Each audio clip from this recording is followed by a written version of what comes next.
আসসালামু আলাইকুম everyone, welcome to study of geography. আজকে আমরা বিসিএস প্রিলিমিনারি জিওগ্রাফি ভূগোল এবং ভূগোল পরিবেশ এবং দুর্যোগ ব্যবস্থাপনার যে বিসিএসের যে কোশ্চেনগুলো আছে সেগুলো আজকে দেখার চেষ্টা করব। পার্ট 1-এ আমরা 27 পর্যন্ত দেখেছিলাম, আজকে আমরা 26 থেকে দেখার চেষ্টা করব। দিনাজপুর জেলার বড়পুকুরিয়ায় কিসের খনিজ প্রকল্পের কাজ চলছে? কয়লা। বাংলাদেশের কোথায় সুরমা ও কুশিয়ারা নদী মিলিত হয়ে মেঘনা নাম ধারণ করেছে? এটা কিন্তু অনেক ইম্পর্টেন্ট, নদ নদী থেকে এখানে কিন্তু অনেক কোশ্চেন আসতে দেখা যায়। এটা কিন্তু হবে আনসার হচ্ছে ভৈরব। সুরমা ও কুশিয়ারা হবিগঞ্জের আজমিরিগঞ্জে মিলিত হয়ে কালনী নাম ধারণ করে এবং ভৈরব বাজারের নিকট মেঘনা নাম ধারণ করে বঙ্গোপসাগরে পতিত হয়েছে। একটু খেয়াল করেন, অনেক ইম্পর্টেন্ট কিন্তু, ঠিক আছে। কয়লা, এটা হচ্ছে ভৈরব। বাংলাদেশের কৃষিক্ষেত্রে বলাকা এবং দোয়েল নাম দুটি কিসের? বলাকা এবং দোয়েল নাম দুটি কিসের? এটা হচ্ছে উন্নত জাতের গম শস্য। বলাকা এবং দোয়েল হচ্ছে উন্নত জাতের গম শস্য। ইরাটম কি?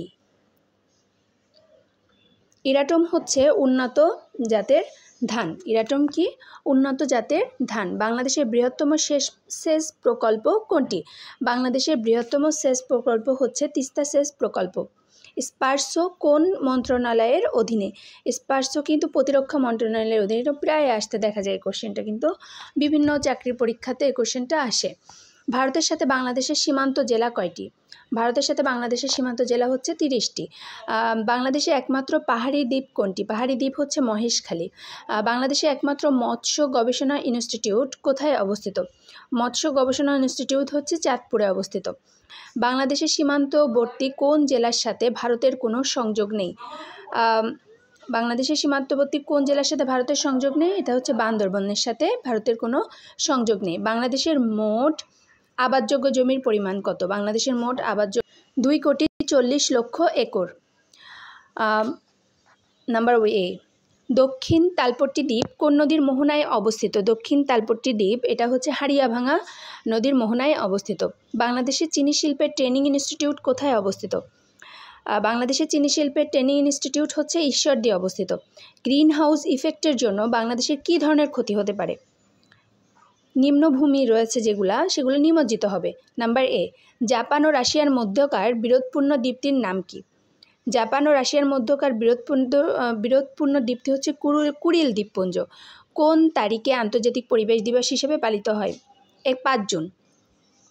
সুয়েজ খাল কোন দুটি সাগরকে সংযোজিত করেছে? সুয়েজ খাল হচ্ছে লোহিত সাগর এবং ভূমধ্য সাগরকে সংযোজিত করেছে। গ্রিন পিস কোন দেশের পরিবেশবাদী গ্রুপ? গ্রিন পিস হচ্ছে হল্যান্ডের পরিবেশবাদী গ্রুপ। এখন আমরা 25তম বিসিএসের প্রিলিমিনারি এমসিকিউগুলো দেখার চেষ্টা করব। পুনর্নভা, নাগর এবং টাঙ্গন কোন নদীর উপনদী? এটি হচ্ছে মহানন্দা নদীর উপনদী। আমার কিন্তু নদ নদীর উপর লেকচার দেওয়া আছে আমার ক্লাসে, একটু দেখলে পুরাটাই কিন্তু আমি সুন্দরভাবে বোঝানোর চেষ্টা করেছি, ম্যাপ দেখে কীভাবে নদ নদীর সম্পর্কে আইডিয়া পাওয়া যাবে। নদ নদী থেকে কিন্তু বিসিএসে প্রায় কোশ্চেন আসে এবং প্রত্যেকটা বিসিএসে 1-2টা কোশ্চেন নদ নদী থেকে থাকে। সো আমার 2টা লেকচার দেখলে কিন্তু 1টা বা 2টা প্রশ্ন কমন পাওয়া যাবে। বাঙালি ও যমুনা কোন নদীর বাঙালি এবং যমুনা নদীর সংযোগ কোথায়? বাঙালি এবং যমুনা নদীর সংযোগ হচ্ছে বগুড়া। কর্ণফুলী নদীর উৎস ভারতের কোন রাজ্যে? কর্ণফুলী নদীর উৎস ভারতের হচ্ছে মিজোরাম রাজ্যে। ভারতের মিজোরাম রাজ্যে। পানামা খাল কোন কোন মহাসাগরকে যুক্ত করেছে? পানামা খাল যুক্ত করেছে হচ্ছে আটলান্টিক এবং প্রশান্ত মহাসাগরকে। কার্টাগোনা প্রোটোকল কি? কার্টাগোনা প্রোটোকল হচ্ছে জাতিসংঘের জৈব নিরাপত্তা বিষয়ক প্রোটোকল। Number B. এখন আমরা 24তম বিসিএস দেখব। জিয়া সার কারখানায় উৎপাদিত সারের নাম কি? জিয়া সার কারখানায় উৎপাদিত সারের নাম হচ্ছে ইউরিয়া। বাংলাদেশে একমাত্র প্রবাল দ্বীপের নাম কি? বাংলাদেশে একমাত্র প্রবাল দ্বীপের নাম সেন্ট মার্টিন। এটাকে কিন্তু নাইকেল জিঞ্জিরাও বলা হয়ে থাকে। বাংলাদেশে সম্প্রতি এই জেলায় চা বাগান করা হয়। সম্প্রতি কোন জেলায় চা বাগান করা হয়? এটা হচ্ছে পঞ্চগড়। Number A. দক্ষিণ তালপট্টি দ্বীপের অপর নাম কি? দক্ষিণ তালপট্টি দ্বীপের অপর নাম হচ্ছে পূর্বাশা দ্বীপ। হালদা ভ্যালি কোথায় অবস্থিত? হালদা ভ্যালি অবস্থিত হচ্ছে খাগড়াছড়ি। 24তম বিশেষ দেখব এখন আমরা। বাংলাদেশের নদীগুলোর মধ্যে সবচেয়ে দীর্ঘ পথ অতিক্রম করেছে কোনটি? সবচেয়ে দীর্ঘ পথ অতিক্রম করেছে হচ্ছে মেঘনা। কোন দেশটি ওশেনিয়া অঞ্চলের অন্তর্ভুক্ত? ওশেনিয়া অঞ্চলের অন্তর্ভুক্ত হচ্ছে নাউরু। IUCN এর কাজ হলো বিশ্বব্যাপী প্রাকৃতিক সম্পদ সংরক্ষণ করা। বাংলাদেশের সবচেয়ে বেশি বৈদেশিক মুদ্রা অর্জন হয় কোন খাত থেকে? বাংলাদেশের সবচেয়ে তৈরি পোশাক থেকে। পানামা খাল কোন দুটি মহাসাগরকে যুক্ত করেছে? পানামা খাল যুক্ত করেছে হচ্ছে আটলান্টিক এবং প্রশান্ত মহাসাগরকে। এখন আমরা দেখব 22তম বিশেষের MCQ। ভারত বাংলাদেশ গঙ্গা নদীর পানির চুক্তির মেয়াদ কত বছর? পানির চুক্তির মেয়াদ হচ্ছে 30 বছর। সিলেট কোন নদীর তীরে অবস্থিত? সিলেট হচ্ছে সুরমা নদীর তীরে অবস্থিত। দহগ্রাম ছিটমহল কোন জেলায় অবস্থিত? দহগ্রাম ছিটমহল হচ্ছে লালমনিরহাট জেলায় অবস্থিত। সোনালী আঁশের দেশ কোনটি? সোনালী আঁশের দেশ বাংলাদেশ। পৃথিবীর বৃহত্তম মহাদেশ কোনটি? পৃথিবীর বৃহত্তম মহাদেশ এশিয়া মহাদেশ। বাংলাদেশের সবচেয়ে উত্তরের জেলা কোনটি? বাংলাদেশের সবচেয়ে উত্তরের জেলা হচ্ছে পঞ্চগড়। এখন আমরা দেখব 21তম বিশেষ। পদ্মা ও যমুনা কোথায় মিলিত হয়েছে? পদ্মা নদী এবং যমুনা নদী কোথায় মিলিত হয়েছে? এটি হচ্ছে গোয়ালন্দ। বাংলাদেশের প্রথম গ্যাস উত্তোলন শুরু হয় কত সালে? বাংলাদেশের প্রথম গ্যাস উত্তোলন শুরু হয় হচ্ছে 1957 সালে। বাংলাদেশের সবচেয়ে বেশি বৈদেশিক মুদ্রা অর্জিত হয় কোন খাত থেকে? তৈরি পোশাক থেকে সবচেয়ে বেশি বৈদেশিক মুদ্রা অর্জিত হয়। ধরিত্রী সম্মেলন কোন শহরে অনুষ্ঠিত হয়? ধরিত্রী সম্মেলন হচ্ছে রিও ডি জেনেরিতে। 20তম বিশেষ। বাংলাদেশের অন্তর্গত সুন্দরবনের আয়তন কত? সুন্দরবনের আয়তন হচ্ছে 2400 বর্গ মাইল। নিম্নলিখিত কোনটির ওপর বাংলাদেশ অবস্থিত? বাংলাদেশ অবস্থিত হচ্ছে টপিক অফ ক্যান্সার। এশিয়ার দীর্ঘতম নদী কোনটি? এশিয়ার দীর্ঘতম নদী হচ্ছে ইয়াংসিকিয়াং। 19তম বিশেষ। গবাদি পশুর জাত উন্নয়নে পাক ভারত উপমহাদেশের কোন ব্রিটিশ প্রথম অগ্রণী ভূমিকা পালন করে? লর্ড লিথগো। বাংলাদেশের কোন অঞ্চলে গোচারণের জন্য বাথান আছে? সিরাজগঞ্জ। বাংলাদেশের প্রধান খনিজ সম্পদ কোনটি? বাংলাদেশের প্রধান খনিজ সম্পদ হচ্ছে প্রাকৃতিক গ্যাস। কোন দেশের পরিবেশের তারতম্য রক্ষার জন্য বনাঞ্চল প্রয়োজন মোট ভূমির? কোনো দেশের পরিবেশের ভারসাম্য রক্ষার জন্য বনাঞ্চল প্রয়োজন হচ্ছে মোট ভূমির হচ্ছে 25%। রাজশাহীর উত্তরাংশ, বগুড়ার পশ্চিমাংশ, রংপুর, দিনাজপুরের কিছু অংশ নিয়ে গঠিত হয়েছে কি? কিছু অংশ নিয়ে গঠিত হয়েছে হচ্ছে বরেন্দ্রভূমি। বাংলাদেশের বনাঞ্চলের পরিমাণ মোট ভূমির কত শতাংশ? এটি হবে বাংলাদেশের বনভূমির পরিমাণ হচ্ছে 17.62%। বাংলাদেশের কেন্দ্রীয় গো প্রজনন খামার কোথায় অবস্থিত? এটা হচ্ছে সাভার, ঢাকায় অবস্থিত। বাংলাদেশের জাতীয় পশু কোনটি? বাংলাদেশের জাতীয় পশু হচ্ছে রয়্যাল বেঙ্গল টাইগার। এখন আমরা দেখব 18তম বিশেষ। খুলনা হার্ডবোর্ড মিলে কাঁচামাল হিসাবে ব্যবহৃত হয় কোন কাঠ? এটি হচ্ছে সুন্দরী। দিনাজপুর জেলার বড়পুকুরায় কিসের খনিজ প্রকল্পের কাজ চলছে? এটি হচ্ছে কয়লা। বাংলাদেশে বিদ্যুৎ শক্তির উৎস খনিজ তেল, প্রাকৃতিক গ্যাস, পাহাড়ি নদী সব কিছু। ধলেশ্বরী নদীর শাখা নদী কোনটি? ধলেশ্বরী নদীর শাখা নদী হচ্ছে বুড়িগঙ্গা। গ্রিনহাউস ইফেক্টের পরিণতিতে বাংলাদেশের সবচেয়ে গুরুতর ক্ষতি কী হবে? নিম্নভূমিগুলো নিমজ্জিত হবে। ওজোন স্তরের ফাটলের জন্য মুখ্য দায়ী কোন গ্যাস? ক্লোরোফ্লোরোকার্বন। Number A. ভূমধ্য সাগর এবং আটলান্টিক মহাসাগরের মধ্যে কোন প্রণালী রয়েছে? জিব্রাল্টার প্রণালী। এখন আমরা দেখব 17তম বিসিএসের কোশ্চেনগুলা। বাংলাদেশের পাহাড় শ্রেণীর ভূতাত্ত্বিক যুগের ভূমিরূপ হচ্ছে টারশিয়ারি যুগে। বাংলাদেশের সবচেয়ে উত্তরে অবস্থিত স্থানের নাম হচ্ছে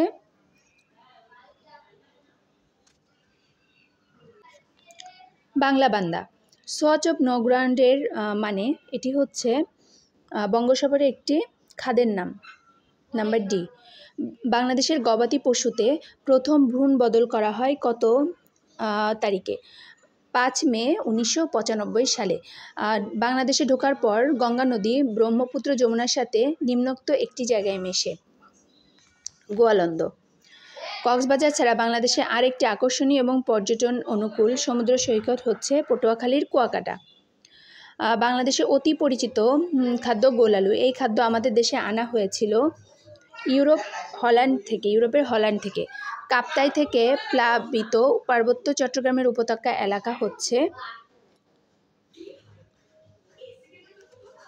ভেঙ্গি ভ্যালি। বাংলাদেশের প্রথম চায়ের চাষ আরম্ভ হয় হচ্ছে সিলেটের মালনীছড়ায়। এখন আমরা দেখব 16তম বিশেষ প্রিলিমিনারি। জিয়া সার কারখানায় উৎপাদিত সারের নাম কি? উৎপাদিত সারের নাম হচ্ছে ইউরিয়া। বাংলাদেশের লাগা উত্তরে অবস্থিত পশ্চিমবঙ্গ, মেঘালয় এবং আসাম। কর্কটক্রান্তি রেখা বাংলাদেশের মাঝখান দিয়ে অতিক্রম করেছে বা দিয়ে গিয়েছে। The word ecological is related to environment.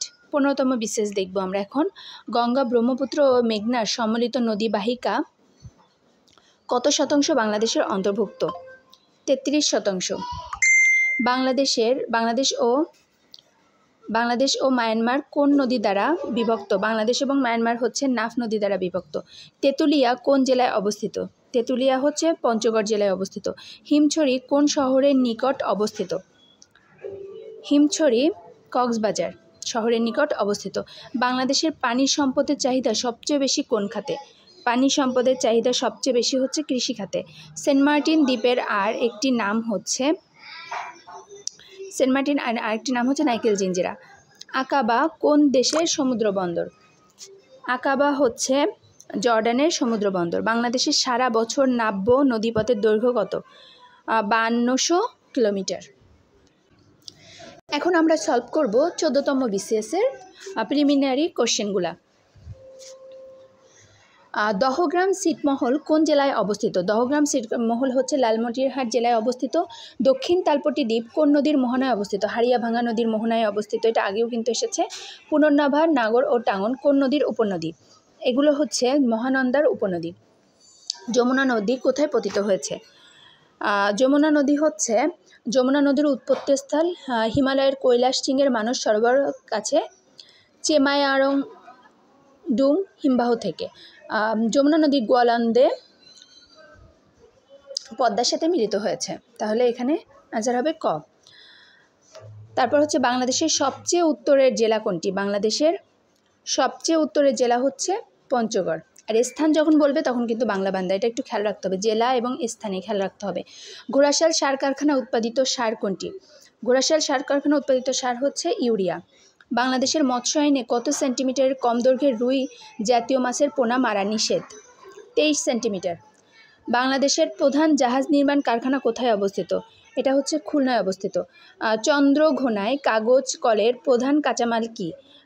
বাঁশ। এখন আমরা দেখব 13তম বিশেষ প্রিলিমিনারি কোশ্চেন। ব্রহ্মপুত্র নদ হিমালয়ের কোন শৃঙ্গ থেকে উৎপন্ন হয়েছে? কৈলাস। বাংলাদেশের সবচেয়ে উঁচু পাহাড়চূড়ার নাম কি? গারো। বকলান বাঁধ কোন নদীর তীরে অবস্থিত? এটি হচ্ছে বুড়িগঙ্গা। চলন বিল কোথায় অবস্থিত? চলন বিল হচ্ছে পাবনা ও নাটোর জেলায় অবস্থিত। চলন বিল নাটোর এবং পাবনা ও সিরাজগঞ্জ জেলা জুড়ে অবস্থিত। এটি বাংলাদেশের বৃহত্তম বিল। ফারাক্কা বাঁধ বাংলাদেশের সীমান্ত থেকে কত দূরে অবস্থিত? এটি হচ্ছে 16.5 কিলোমিটার। দহগ্রাম ছিটমহল কোন জেলায় অবস্থিত? দহগ্রাম ছিটমহল হচ্ছে লালমনিরহাট জেলায় অবস্থিত। সুন্দরবনের আয়তন প্রায় কত বর্গ কিলোমিটার? সুন্দরবনের আয়তন হচ্ছে 5800 বর্গ কিলোমিটার। প্রকৃতি এবং প্রাকৃতিক সম্পদ সংরক্ষণ সংস্থার প্রথম অধিবেশন কোথায় অনুষ্ঠিত হয়? এটি হয় রাশিয়ার আশখাবাদে। 12তম বিশেষ। বাংলাদেশের বৃহত্তম হাওর হচ্ছে হাকালুকি হাওর। কেওক্রাডাঙ্গের উচ্চতা প্রায়। এটির অ্যাকচুয়াল উচ্চতা না থাকায় অ্যান্সারটি হবে 1280 মিটার। ভারত বাংলাদেশ যৌথ নদী কমিশনের অন্যতম প্রধান লক্ষ্য হচ্ছে দুদেশের নদীগুলোর নাব্যতা বৃদ্ধি। বাংলাদেশের উন্নত মানের কয়লার সন্ধান পাওয়া গেছে কোথায়? বাংলাদেশের উন্নত মানের কয়লার সন্ধান পাওয়া গেছে হচ্ছে জামালগঞ্জে। বাংলাদেশের চীনামাটির সন্ধান পাওয়া গেছে কোথায়? বিজয়পুরে। একটি কাঁচা পাটের গাইটের ওজন কত? এটি হচ্ছে 3.5 মন। মিশর সুয়েজ খাল জাতীয়করণ করেছিল 1956 সালে। বাংলাদেশের বৃহত্তম নদী হচ্ছে মেঘনা। কোন জেলা তুলা চাষের জন্য বেশি উপযোগী? যশোর। ইউরিয়া সারের কাঁচামাল হচ্ছে মিথেন গ্যাস। বাংলাদেশের কোন বনভূমি শাল বৃক্ষের জন্য বিখ্যাত? ভাওয়াল এবং মধুপুরের বনভূমি। হরিপুরে তেলক্ষেত্র আবিষ্কৃত হয় কত সালে? এটি হচ্ছে 1986 সালে। বাংলাদেশের কোন জেলায় সবচেয়ে বেশি পাট উৎপন্ন হয় হচ্ছে ফরিদপুরে। বাংলাদেশের মোট আবাদযোগ্য জমির পরিমাণ কত? আবাদযোগ্য জমির পরিমাণ হচ্ছে 2,40 লক্ষ একর। উপকূল হতে বাংলাদেশের অর্থনৈতিক সমুদ্র সীমা কত? অর্থনৈতিক সমুদ্র সীমা হচ্ছে 200 নটিক্যাল মাইল। মহাস্থানগড় কোন নদীর তীরে অবস্থিত? মহাস্থানগড় করতোয়া নদীর তীরে অবস্থিত। ঔষধ নীতির প্রধান উদ্দেশ্য কী? প্রধান উদ্দেশ্য হলো অপ্রয়োজনীয় ক্ষতিকর ঔষধ প্রস্তুত বন্ধ করা। নাম্বার এ, আন্তর্জাতিক পরিবেশ দিবস পালিত হয় 5 জুন। এডেন কোন দেশের সমুদ্রবন্দর? এডেন হচ্ছে ইয়েমেনের সমুদ্রবন্দর। এবং সর্বশেষ আমরা যেটি দেখব সেটি হচ্ছে 10তম বিসিএস প্রিলিমিনারি। এর মাধ্যমে আমাদের কিন্তু এই যে ভূগোলের বিসিএসের যে কোশ্চেনগুলো সেগুলো কিন্তু সলভ হয়ে যাবে। বাংলাদেশের চীনামাটির সন্ধান পাওয়া গেছে বিজয়পুরে। পাখি ছাড়া বলাকা দোয়েল নামে পরিচিত হচ্ছে উন্নত জাতের গম শস্য। অগ্নিশ্বর, কানাইবাসী, মোহনবাসী এবং বিট জবা কী জাতীয় ফলের নাম? এগুলো হচ্ছে কলা। পূর্বাশা দ্বীপের অপর নাম হচ্ছে দক্ষিণ তালপট্টি। ওকে, এই হচ্ছে আমাদের বিসিএস প্রিলিমিনারি ভূগোলের এমসিকিউ কোশ্চেনগুলা। এটা হচ্ছে 2টা পার্টে আমাদের পড়ানো হয়েছে। পার্ট 1-এ প্রথমে অংশটুকু দেখানো হয়েছে এবং পার্ট 2-তে হচ্ছে 27 থেকে 10 মানে 10 থেকে 27তম বিসিএস পর্যন্ত পড়ানো হয়েছে। আশা করছি সবার ক্লাসটা অনেক ভালো লেগেছে। ভালো লাগলে লাইক শেয়ার করে পাশে থাকবেন। আজকের মতো এই পর্যন্ত। আসসালামু আলাইকুম।